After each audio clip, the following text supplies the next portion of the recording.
para cumplir con ese objetivo que el propio Ministerio de Economía y Finanzas.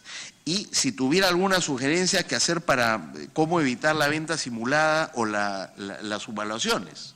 O sea, acá algunos miembros de la comisión vienen sosteniendo de manera insistente, ¿no es cierto?, que Brookfield es una empresa controlada por Odebrecht. Pero si Brookfield es un fondo de inversiones, hasta donde yo sé, sin ser economista, ni pretender serlo, los fondos de inversiones es bien difícil saber quién es el dueño del fondo de inversiones, porque precisamente un fondo de inversiones es un fondo donde hay, digamos, mucha gente que aporta recursos.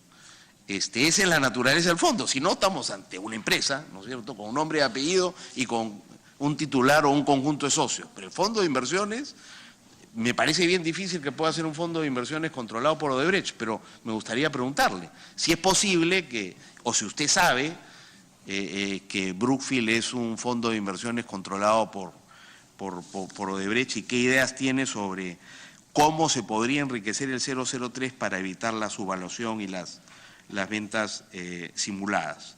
Yo termino con una, digamos, invitarlo también a una reflexión más global, porque usted ha dicho que falta una estrategia global y en eso yo estoy de acuerdo con usted, porque tenemos el 003, pero la SUNAT también está tomando medidas cautelares y la UIF hace no sé qué cosa y la Procuraduría pide más allá. Entonces, no siempre, digamos, no siempre esas medidas son parte de una estrategia bien pensada, pueden ser contradictorias y no solo tienen que tener un sentido económico, sino también son un mensaje a la empresa, que es la principal fuente de información para establecer los hechos y poder hacer justicia. Entonces, siempre son, digamos, la necesidad de tomar en consideración ambos elementos al momento de diseñar una política y yo creo que eso es lo que hace que sea tan difícil poder hacerlo. Entonces, en relación con esa estrategia global, digamos como que tendríamos el caso panameño, que es vamos a expropiarlos, ¿no? Y bueno, los expropias, te peleas y haces justicia, porque como son los corruptos, entonces vamos por ellos y acabamos con ellos. Ahora sí te resignas en la práctica, ¿no es cierto?, a no llegar a la verdad y no poder nunca hacer justicia. De repente hiciste justicia con el único que reconoció su responsabilidad, pero no con todos sus colaboradores y con todo el engranaje institucional que permitió esos hechos de corrupción, que creo que como Estado y como país lo que más nos interesa, digamos, develar para poder desarticular y prevenir fenómenos similares a futuro. Entonces, y en el otro extremo usted tiene lo que Gustavo Borriti nos compartió con nosotros cuando comenzaban los trabajos de la comisión, no estaba usted presidenta, señalando que el caso Siemens, por ejemplo, y otros casos de empresas muy grandes, europeas o americanas parecidas, encontradas, digamos, incurriendo en hechos de corrupción, y ahí lo que hay es una, digamos, una penalidad muy alta, ¿no? Una penalidad muy alta, obligación de modificaciones en las prácticas corporativas e institucionales y sanciones, algún tipo de sanción penal, a cambio, ¿no es cierto?, de que la empresa siga funcionando. Que es lo más difícil, digamos, de vender ante la opinión pública, porque lo más fácil ante la opinión pública es, reconocieron, son unos corruptos, que sinvergüenzas, entonces vamos a acabar con ellos. Pero claro, si acabas con ellos, pierdes la oportunidad de conocer todo el fenómeno, porque son ellos quienes están dispuestos a darte la información a cambio de que los dejes operar. Entonces, esa estrategia digamos, que la podríamos definir como el modelo Siemens frente al modelo Panamá, parecería la más, digamos, razonable y sensata, pero claro, tiene el peligro en el caso de Perú, que Odebrecht es una empresa extranjera en el Perú y tiene 5 o 6 operaciones. Lo más razonable para Odebrecht, que tiene obligaciones más importantes en Brasil y en Estados Unidos, es irse de acá, deshacerse, digamos, de sus activos para poder tener liquidez y pagar deudas o ponerlos en los mercados que más les interesa, me parece. Yo no sé si, digamos, eso hace posible pensar en un modelo como este. Y la otra cosa importante que hay que tener es que en cuenta que si bien Odebrecht representa las 4/5 partes de la inversión de constructoras brasileñas en el Perú, en este periodo, los 3 últimos gobiernos anterior a representa 4/5 partes, o sea, eso es el grueso de la inversión. Pero también hay otras empresas, Camargo y Correa, Queiroz Galvão, etcétera. Y todas están viendo cómo es el trato con Odebrecht para saber si se animan también a proporcionar la información que tienen, porque si dicen, oye, Odebrecht da información pero se le trata pésimo, no sale a cuenta colaborar con la justicia. Entonces, me gustaría una reflexión sobre algunos de esos temas y terminar diciendo que la cosa no es tan fácil, porque críticas muy radicales como la de usted surgieron desde que se emitió el decreto de urgencia en febrero. Pero mire usted, han pasado 6 meses acá en el Congreso y no se ha ni siquiera modificado el 003. O sea, a pesar de sus limitaciones, ¿no? No ha sido tan fácil modificarlo. Hay un proyecto de la congresista que amplía el alcance del 003 a las consorciadas, pero eso también se ha quedado ahí por ahora. Entonces, mientras no tengamos nada, mejor vamos a tener que trabajar con ese 003, pero lo que ocurre es que como tiene una vigencia de 1 año, tenemos unos pocos meses más, ¿no es cierto?, para reemplazarlo radicalmente por una cosa distinta como usted estaba planteando, o hacerle ajustes y darle continuidad en el tiempo, porque, digamos, esto no va más allá de febrero del próximo año. Sí, ya ha terminado, congresista Costa. Sí, congresista Beteta. Sí, mencionarle al colega que sí, efectivamente, el hecho de que todavía no haya sido aprobado este dictamen en la comisión, perdón, en el Pleno, no significa que no se haya buscado mecanismos de mejorar y superar las deficiencias que habríamos encontrado en el decreto de urgencia en el 003. Esperemos que en la próxima legislatura puedan todas las demás bancadas estar de acuerdo y así sea el primer proyecto en debate en el próximo pleno que vaya a tener el Parlamento, porque es necesario, no, como vuelvo a señalar, corregir todas estos vacíos y deficiencias que se ha encontrado en el decreto de urgencia, y por ello agradeceremos también quizás algunas opiniones que nos puedan enviar y tomarlos en cuenta, y con ello quizás tener un marco legal que no sea el perfecto, pero al menos podemos ir avanzando en este sentido. Gracias, presidente. Gracias. Gracias, congresista Beteta. Congresista Castro, ¿una precisión? Bueno, sí, algunas precisiones, ¿no? Es que lamentablemente aquí estamos entrando a un terreno especulativo, señora presidenta. Por ejemplo, primero, para determinar si hemos hecho un examen a los estados financieros de Odebrecht, no se ha hecho. Y es lo que está ausente. Entonces estamos especulando que Odebrecht podía pagar, cuando real y en el mundo real se presentó lo siguiente, que Odebrecht no tenía cómo asumir, y es más, tenemos solamente la versión del gerente y nadie revisó. Ahora, lo que caracteriza siempre las empresas que entran en este tipo de cosas, no, yo tengo la casa tanto que vale $1 millón cuando vale 100.000 en el mercado. Y eso es lo que sucede, y estamos creyendo en lo que dice Odebrecht.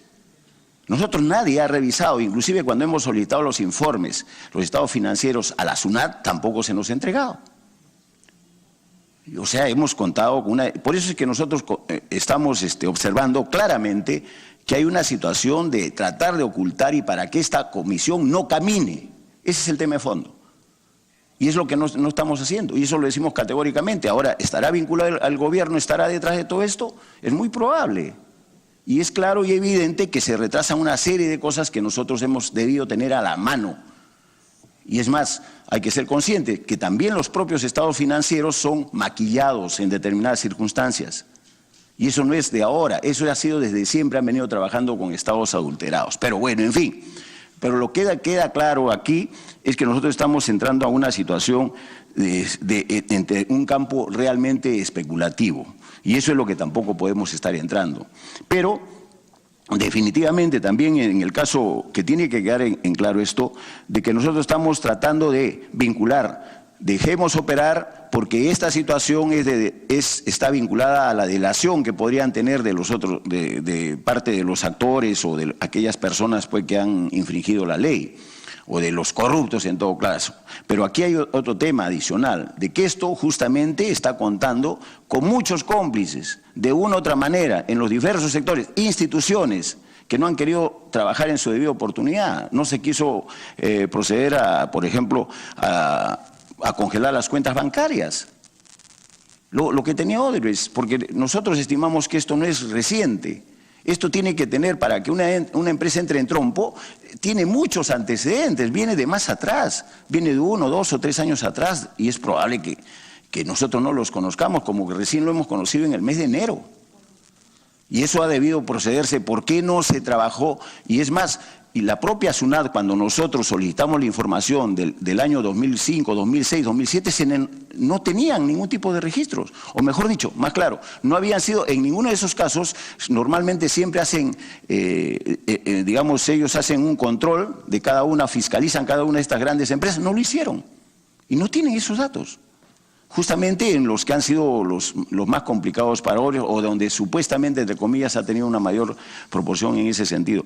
Señora Presidenta, yo dejo constancia sobre eso, porque yo, una vez más, insisto, no se le quiere dar pie firme a la Comisión Lavajato. Y de una u otra manera el gobierno, o no sé quiénes, muchas instituciones estarán comprometidas en esta tarea de ir, poco a poco, marginalizando, como una comisión marginal, y ese es el temor que nosotros tenemos, que quede para que no se investigue de manera plena, objetiva, clara y absolutamente transparente como quiere el pueblo peruano. Y es más, Gino, por más que está lógico también defender al gobierno, por supuesto, pero tienes tu legítimo derecho, pero no se puede estar entorpeciendo, y ojalá que seas un canal de expresión para de manera directa, porque en este compromiso tiene que estar de manera directa el propio presidente de la República, el presidente del Consejo de Ministros, y cada uno de los actores. Nosotros estamos comprometidos en esta tarea, y ojalá pues que también todo lo asumamos como lo requiere el pueblo peruano, señora Presidenta.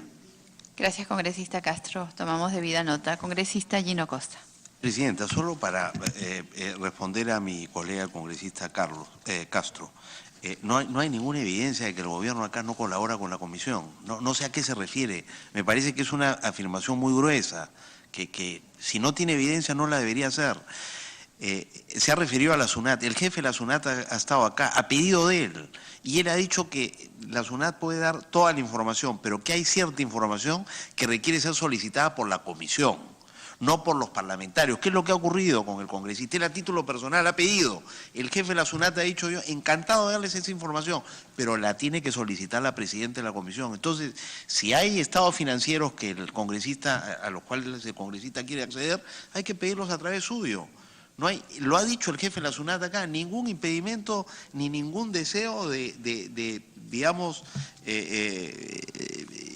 impedir que la comisión acceda a información que puede ser relevante para sus investigaciones. Ninguno. El único ejemplo que usted está dando es de la SUNAT, y yo le estoy aclarando que cuando ha estado acá el jefe de la SUNAT ha indicado cuál es el camino. Incluso ha dicho: les puedo poner una persona que asesore a la comisión para que los pedidos de información hacia la SUNAT vayan a donde tienen que ir y ustedes no pierdan tiempo. O sea que yo no sé de ahí concluir a que esta es una mano oscura del gobierno para postergar y impedir que la comisión haga su trabajo de ninguna manera. No me parece justo, Presidenta. Gracias. Gracias, congresista Costa. En realidad, sin entrar al diálogo, congresista Castro, solo si tuviera alguna precisión para precisar, en todo caso, simplemente nosotros se nos entregó una información parcial. Es que aquí se cree que uno no conoce de esta materia, y nosotros conocemos qué es lo que está pasando.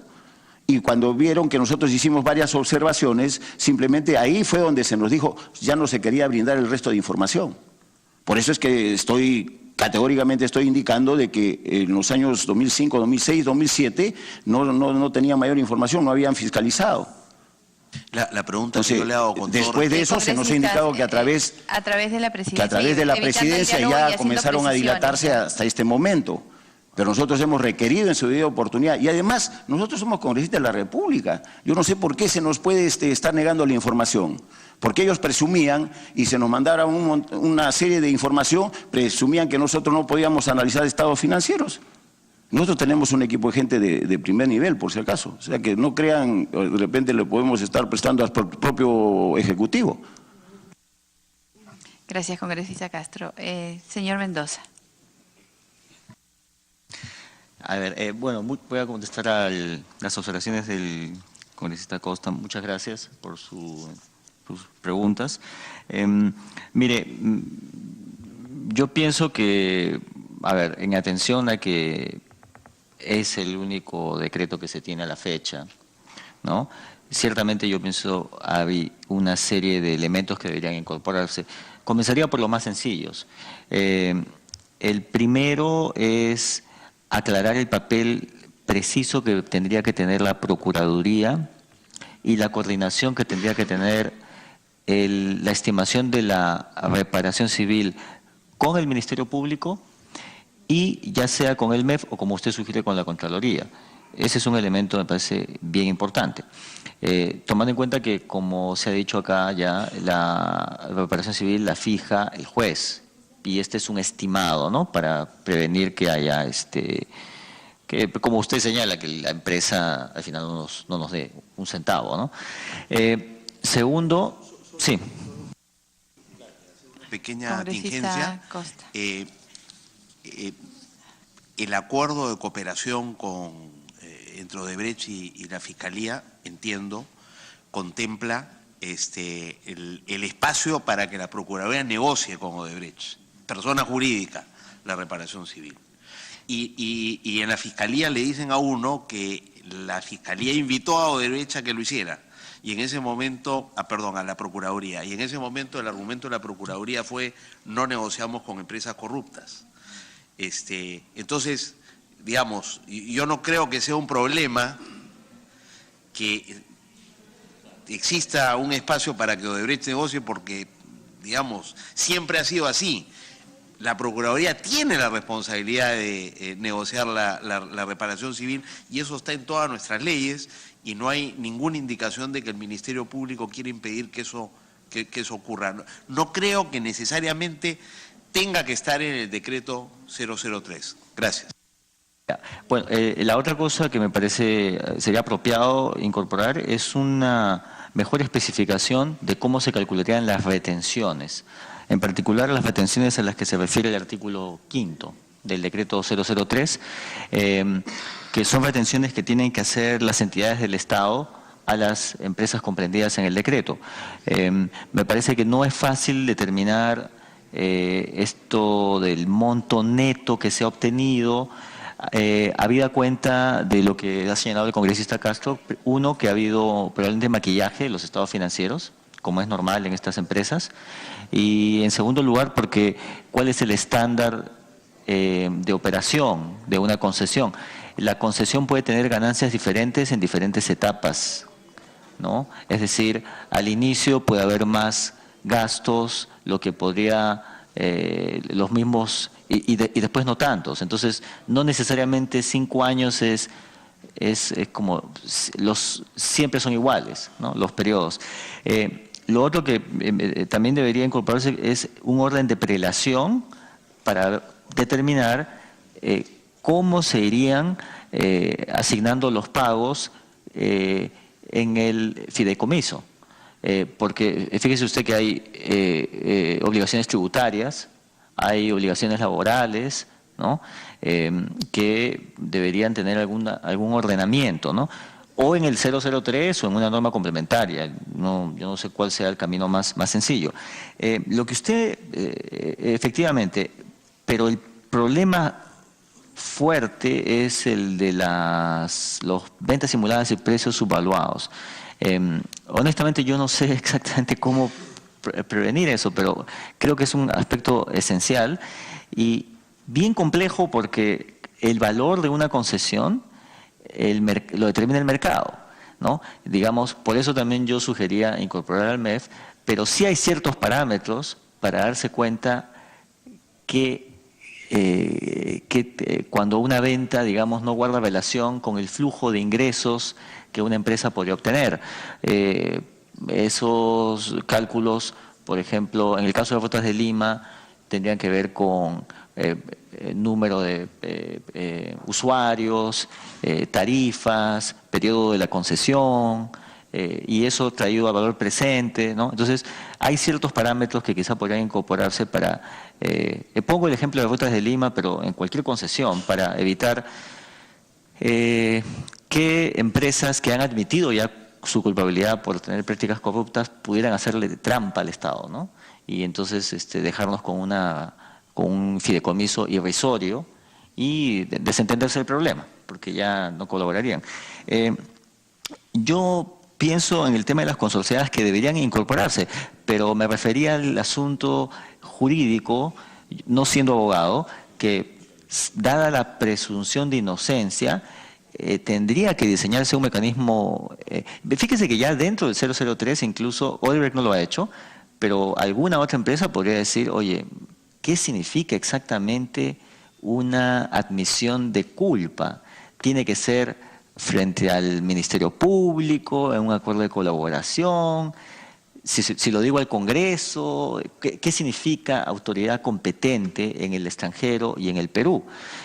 Porque alguien podría contratar un buen estudio de abogados o un mal estudio de abogados, no sé cómo, si es bueno o malo, para que dijeran, oye, no, tú no me puedes, esto es un abuso de autoridad que tú me retengas mis derechos y mis ingresos, porque esa admisión de culpa de repente la hizo, por ejemplo, como en el caso de empresas brasileñas, no Odebrecht, que un ejecutivo en particular que dio mucha información, según esta empresa ahora había perdido la razón y había dado toda esta información equivocada porque no estaba en uso de sus facultades. Esa pues es una defensa legal y eso lleva a complicaciones, ¿no? Ahora, la reparación civil no se fija.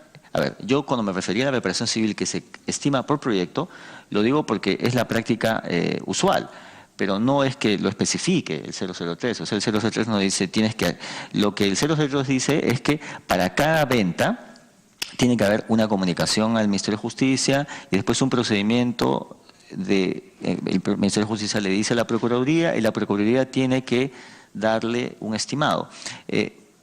Una recomendación adicional es que quizás se podrían precisar algunos plazos, algunas determinaciones, ¿no? Pero el problema es que, como hasta donde yo lo entiendo, una reparación civil necesita información concreta de cada proyecto, o sea, se tiene que hacer por proyecto. Pero al mismo tiempo, como usted ha dicho, se necesita una estrategia global frente a una empresa del tamaño que tiene Odebrecht en nuestro país. Y por eso esa estrategia o debería llevarse a la práctica en otros dispositivos legales u otras acciones del gobierno, porque Odebrecht lo que... digamos, porque hay que enfrentar el problema en todas las concesiones que tiene todavía en nuestro país, ¿no? Una cosa más, perdón, me había olvidado. También creo que debería verse en el 003 los mecanismos que ya contempla la ley en la forma de medidas cautelares, inscripciones preventivas, en partidas registrales, en algunos casos embargos, ¿no? Fíjese que eso no, más bien preserva el valor de los proyectos, porque lo peor que podemos hacer es tomar a una empresa cualquiera, en este caso es como chivo expiatorio, como ya tiene un problema financiero severo, ahogarla en el sentido de cerrarle todas las alternativas, porque las concesiones van a perder valor y no vamos a recuperar nada, y no va a haber colaboración tampoco, ¿no? Digamos, ese es el peor escenario al que podríamos enfrentarnos. Ahora, ¿por qué la estrategia global? Es mi opinión que en nuestro país Odebrecht no es viable políticamente que siga operando. Ya, ese es un juicio subjetivo, pero me parece que no es viable políticamente, a diferencia de lo que, por ejemplo, ha sucedido con otras empresas que han coimeado en el extranjero. En el Brasil, por ejemplo, es de interés público que Odebrecht siga operando por el tamaño de la empresa. ¿no? En los Estados Unidos, en realidad, o en Europa, también la estrategia siempre ha sido reparación, multa, para disuadir ese comportamiento, pero puede seguir operando, ¿no? En nuestro país eso, digamos, yo pienso que hay que, siendo realistas, no va a pasar. Digamos, la sociedad civil yo creo que difícilmente aceptaría que, por ejemplo, en la reconstrucción o en los años que vengan, Odebrecht otra vez reciba concesiones. Sería, incluso si se volviera una empresa honesta, eso no creo que pueda suceder. Eso limita lo que una estrategia puede... sí, adelante. Yo estoy de acuerdo con usted, pero precisamente ese es un camino que el 003 permite. Y en eso estábamos en relación con Olmos. O sea, más bien que se vaya ordenadamente, que se vaya dejando plata para pagar la deuda. Pero usted de alguna manera ha coincidido con quienes dicen, no, mejor es que se queden. Pero al mismo tiempo reconoce que se van a quedar con empresas y con una inversión que cada vez va a valer menos y se van a quedar de mala gana cuando en realidad, digamos, lo que queremos es que vayan partiendo ordenadamente, ¿no es cierto? Sí, a ver, fíjese. Causando el menor daño posible a la economía. Gracias, congresista. Y ayudando a las tareas de la justicia. Costa, sí, siempre también es bueno destacar que en el caso de Olmos, la información que tenemos por parte de las procuradurías es que no ha existido ni existe ningún documento de intención de compra. Entonces, en realidad es difícil comprender cómo es que podríamos haber avanzado en el tema concreto. Y por otro lado, también es importante volver a poner en el debate que los 30 millones que adelantó Odebrecht no forman parte ni siquiera por asomo de una reparación civil, sino más bien es un adelanto de lo que podría significar una ganancia, el cálculo de una ganancia ilícita. Entonces también está bastante lejos de lo que significaría reparar en otros términos al Estado. Entonces, sí, congresista. Lo que sí hay una autorización del gobierno regional de Lambayeque de permitir la venta. Entonces, esa es la información que yo tengo. Si hay una autorización, la venta tiene que estar, me va a comprar tal por tanto. ¿No es cierto? Y de repente la colega Marisol Espinosa nos puede aclarar eso. O sea, estaba en agenda dar la autorización por parte del gobierno regional de Lambayeque y finalmente se dio. Por eso es que estaba ya el asunto en el Ministerio de Justicia. Claro, quizá en caso de que haya existido, no ha sido puesto en conocimiento de la Procuraduría para que pueda, en las atribuciones conferidas en este decreto de urgencia, tomar las acciones que correspondan. Y creo que, en todo caso, la congresista Espinosa no tiene mayor conocimiento sobre el tema, a menos que fuese quizás con el gobierno regional de Piura, que no es el caso, ¿no? Señor Mendoza, no sé si hay alguna precisión más que hacer. Sí, muy brevemente. Sobre ese tema, miren, en el decreto 003, en las resoluciones materiales complementarias, se fija un procedimiento, ¿no?, para las ventas, y la venta comienza con una solicitud por parte del adquiriente, del potencial adquiriente, al Ministerio de Justicia. A partir de eso, el Ministerio de Justicia tiene que comunicar a la Procuraduría tiene que calcular la reparación civil, el Ministerio de Justicia revisa eso y eso después procede, si es que la venta se perfecciona, se deposita una parte al fideicomiso. Me parece que fue una pregunta del congresista Müller, yo no sé. Desconozco completamente si ha habido estas comunicaciones y este procedimiento. Pero quería terminar brevemente con lo de la estrategia global. Fíjese, precisamente por lo que usted dice, yo pienso que Odebrecht, en nuestro caso, en el caso de nuestro país, no es viable políticamente que continúe. Yo no quiero con eso decir que nos quedemos con Odebrecht como contratista. Yo lo que sugiero es quizás que las concesiones y los proyectos de Odebrecht, en los que Odebrecht ha intervenido, no sigan perdiendo valor, ¿no? Entonces quizás algún mecanismo como la intervención judicial podría preservar el valor de esas concesiones sin sentencia, y tampoco que se conculquen los derechos de propiedad hasta que se termine la culpabilidad en un tribunal como tiene que ser, porque estamos en un Estado de Derecho, ¿no? Pero en el caso de Odebrecht hay un activo bien grande que tiene, unos derechos, que son los del gasoducto del sur.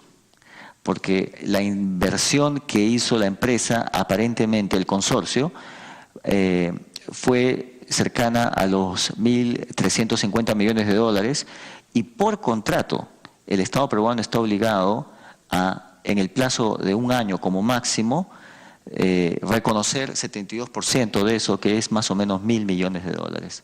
Entonces, si yo fuera Odebrecht, para mí ese es el activo que quiero rescatar.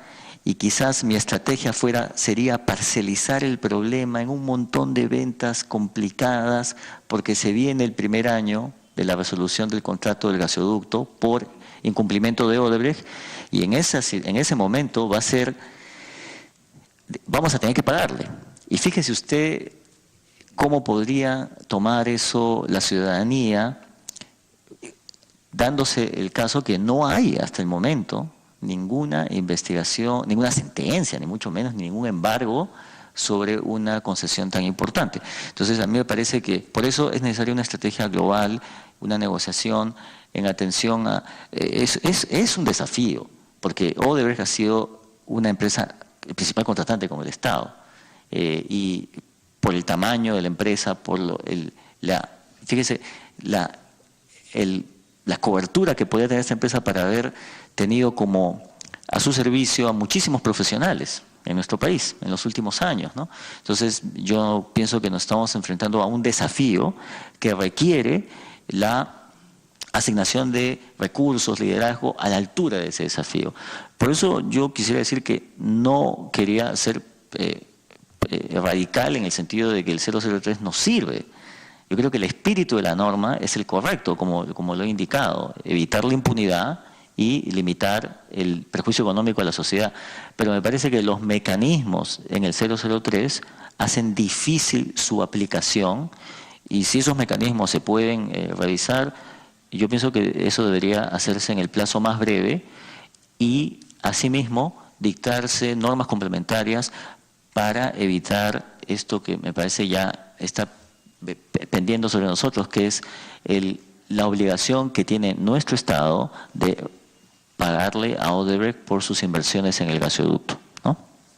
Bueno, eso es todo. Gracias, señor Mendoza. Quisiera preguntarle, desde la posición suya como economista investigador, ¿cuántas investigaciones sobre los casos que esta comisión está profundizando en investigar usted ha realizado?